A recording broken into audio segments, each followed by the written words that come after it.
have to redo my pizza from scratch video. It has been a while since I did my last one, so I'm gonna have to refresh my memory. This time, I'm going to do it with a twist. Tipo Dobulo. Is it double O or double zero? Anyway, this bad boy is going in that pizza. Of course, the problem with pizza is you have to let the dough rise for 24 hours. But it's going to be worth it, so let's get the process started. I've got my apron on. Let's try to make pizza from the semolina flour. How's it going, guys? It's a beautiful weekend and I'm so happy to find it getting warm out there now.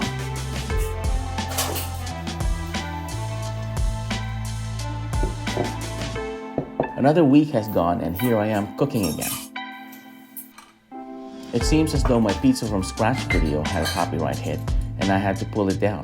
Although kinda sad, I saw it as an opportunity to redo it and get better at making pizza. This time, however, I decided to use some semolina flour I had left when I made noodles from scratch.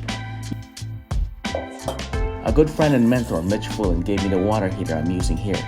He moved out of state and when I helped him move out, he gave me a bunch of stuff he couldn't afford to ship. Here are the ingredients. 3/4 warm water, about 110 degrees Fahrenheit, 2 1/2 teaspoon fast-acting yeast, 1 teaspoon granulated sugar, 1 1/3 bread flour, 2/3 cup semolina flour, 3/4 tablespoons salt, 3 tablespoons olive oil.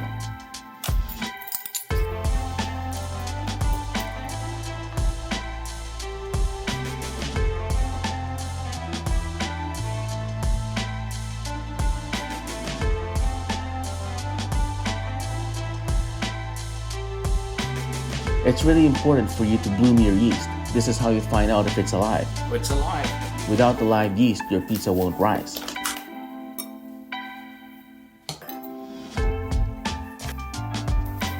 Remember not to mix the wet parts with the dry parts until you really have to, particularly the salt.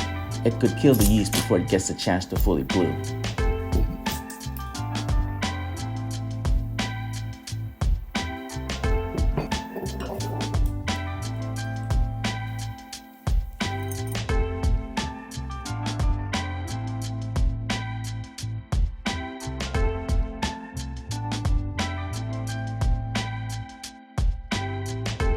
The hardest part of making pizza is the kneading, but it is also the most important part. If you want a full-body crust, you have to knead at least 10 minutes until the dough becomes springy.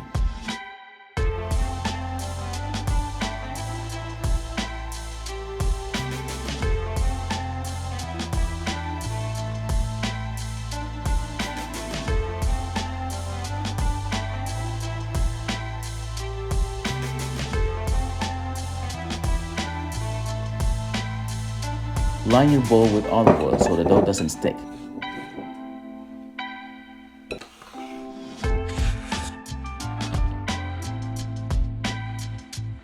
Leave the dough in the fridge for 24 hours. This is the end of day 1.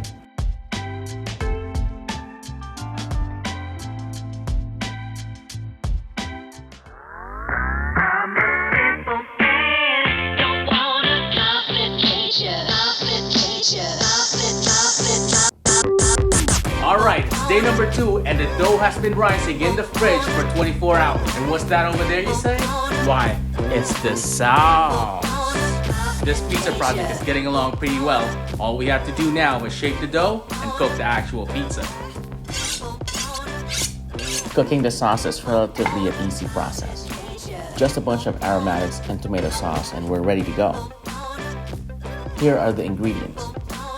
4 tablespoons olive oil, 5 cloves minced garlic, 5 tablespoons chopped fresh oregano, 1 tablespoon red pepper flakes, 1/4 teaspoon dried oregano, 1 can whole peeled tomatoes, 1/2 teaspoon sugar, salt and pepper to taste. Oh, and also bell peppers, onions, mushrooms, and if you want, some ham or ground pork for toppings.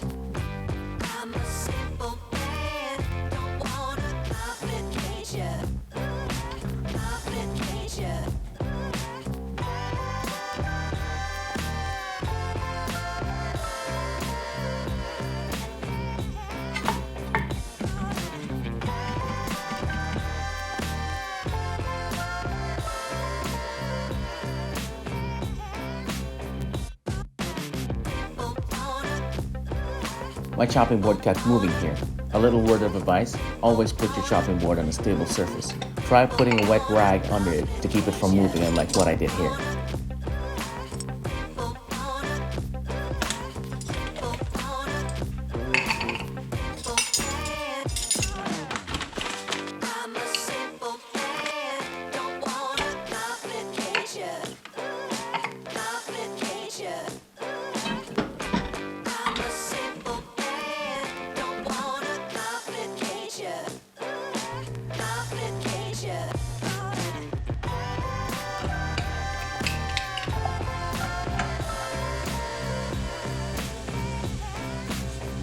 Make sure not to overfry any of these ingredients. Remember, we're just making the flavor come out, not make it too much.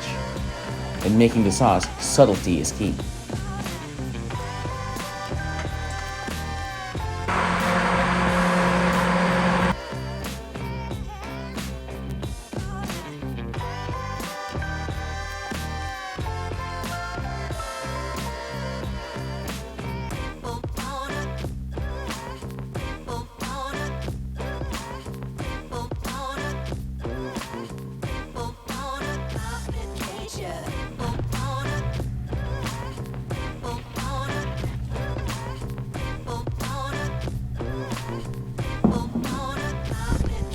Flour your work surface and start shaping the dough.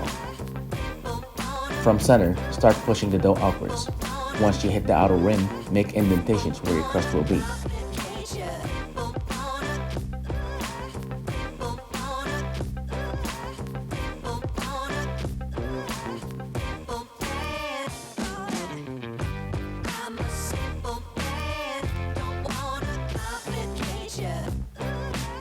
Tossing the dough isn't necessary.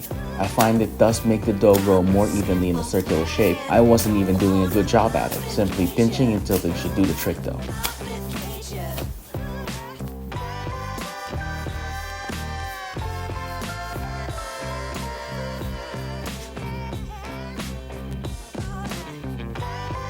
Once you've reached the desired size, shape your rim so that when it cooks the sauce doesn't spill. Remember, you're making a dam here, so a sharp ridge is encouraged.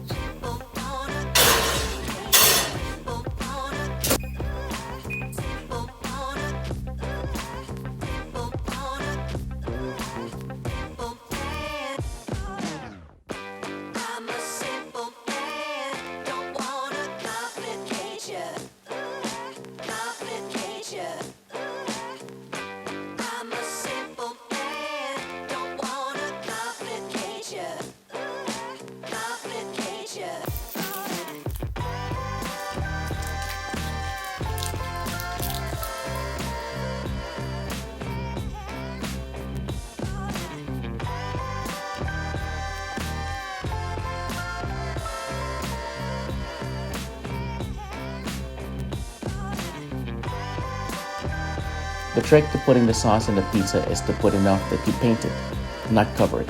And try not to overcrowd the pizza with stuffings. Try to be symmetrical. That way the person eating it doesn't get their mouth overwhelmed by just one thing.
400 degrees for 25 minutes, and we should have a crispy crust pizza.